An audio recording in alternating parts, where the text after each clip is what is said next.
So the next thing is UI. So we'll not go so deep into it because we ourselves are not experts in this. But what we'll try to do is that since UI is actually a very important component, so how do you get started with UI? What are the tools available for you to build UI? How do you need to think? What are the basic things which form of a UI component? I mean that Sumit will go. Alright. So when you're building UIs for iOS, one of the first things you should do is read up about UN interface guidelines. It's a very nice document. Explains you how you can build simple, intuitive, powerful, and functional UIs. So you should read that. If your intention is to post your app in App Store, sometimes your app can be rejected because of not following the right UI guidelines. So just to tell you basic constructs, since few of you have not used iPhone so much, you have typically most applications have a navigation bar on the top. You have the content view and the status bar here. Most of your actions can be posted on either one of these two places, mostly on this bar. You have some actions here as well on the status bar. Most of your statuses go obviously in the status bar. And this is your content view. So like in this case, there's a table view with two sections. These are called sections here, and with different rows in it. And when you click on one of the rows, right, you go in a different table view again, but the way it is rendered, each cell is rendered differently. So each cell here is a view in itself, and can have a controller which will render it in a different manner. Okay. So another key thing there is that, right? If you see, Sumit was using keywords like navigation bar, status bar, section, cells, right? If you go into documentation, probably they would explain in that terms only. So it's very essential for you to understand. You should be aware of these basic constructs, like tabs, sliders. There's a nice tab view as well. Like if you use iTunes here, you'll see a tab view where you'll see tabs in the bottom. Right?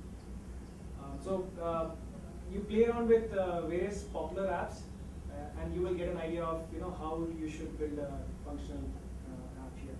And the paradigm here is that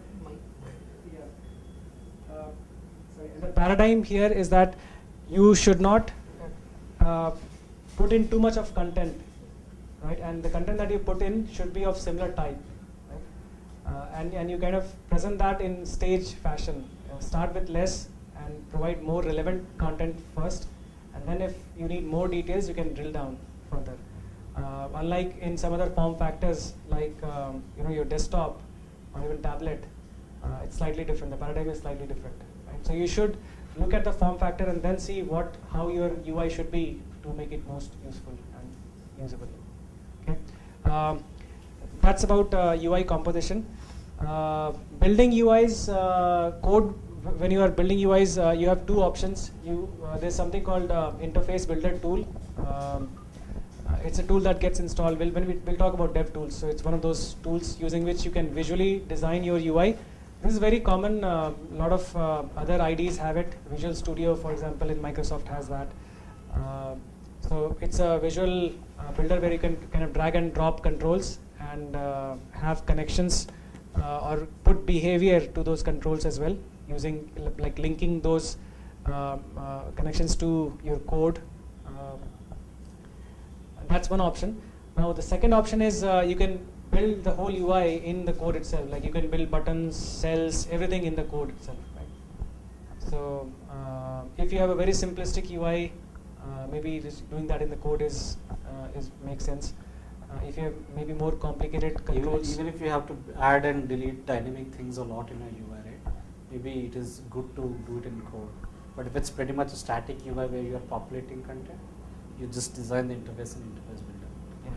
Okay. One thing that you should be aware of is that when you provide images, you should handle Retina versus normal display. You'll need different images for that. And if your app is also designed for iPad, which in most cases are, you need to take care of that aspect as well. So have a different UI, different images as well. Okay. Any questions? All right. I mean, to Android, it's again similar concepts. You have a designer tool, but that's not as good as what we have in iOS. But you can still do basic wireframing, basic designing with that. Again, it's the same. Before you start developing UI, you should understand what are the components you call in Android, like home button, back button, nomenclature, action bars, notification window, dialog bar. So basically, when you read documentation, right, you will understand what actually they are talking about. So first you do some research on what are the UI controls and everything. Okay. Then the other thing is that even on the Android design editor, design tool, right, actually it creates all the things which you designed in a designer tool into an XML file. It is a very easily editable XML file. And I think with few iterations you should be able to get a very good UI just by changing things in the XML. An experienced developer will not go much into the designer tool to do this, as opposed to the iOS where a lot of things are done in interface builder. Okay, there is this option you can build the same code in UI as well, but I would in code as well. Sorry, you can build the UI code in the code in your app code as well. And the other thing is that every component in UI is actually identified by an ID.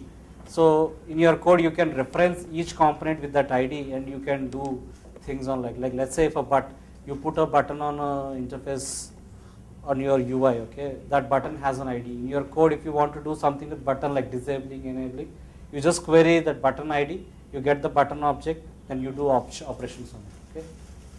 Okay. All UI events are handled by an activity. It is like a controller which hosts your views and responsible for receiving events.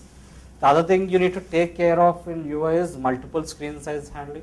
You know, right? Android is ported onto different platforms, different devices with different form factors, right? So you need to design your app to work on that. Most of that problem is dealt with the OS itself. You don't need to do much, but you just need to be aware of things you need to do. Like, let's say if there are different screen resolution, you need to provide different screen images.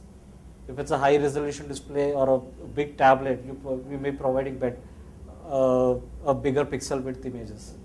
Okay, that's what these things are. So that's all. What is the UI file format and extension? UI file, it's XML.xml. However, It's nib dot XIB. It's called nib, yeah, it's dot XIB. It's the an old- XML format. that is the only format it can support, or it can support Nib files are any all, kind of. no, nib files, you actually don't even edit those files. You look at the visual editor and add components to it. When you save it, it gets saved as .nib files. And if you view it in a text editor, you'll see that it's an XML file, very similar to Android. How easy is it? But you never, it's not recommended, and nobody does that. Nobody goes to the nib file and edits that manually. It's not advisable. That nib editor is very comprehensive. You can build a lot of views. It has very good ways of linking that into your code as well. Yeah. It's excellent. Actually, yeah, if you are using core data, a lot of these things is made very easy. It provides a lot of these components automatically. It generates those. It generates all those automatically. You can connect, design an UI, visually connect that to your controllers, and just write code to populate the data. So if you are, maybe you can do that. Yeah, we can do a Yeah, deep we can session do a into UI. Deep dive into core data, building a first example core data application. Drag and drop and making connection to your Yeah, to view it exactly, to view and control. And then you just focus on those controllers to populate the data.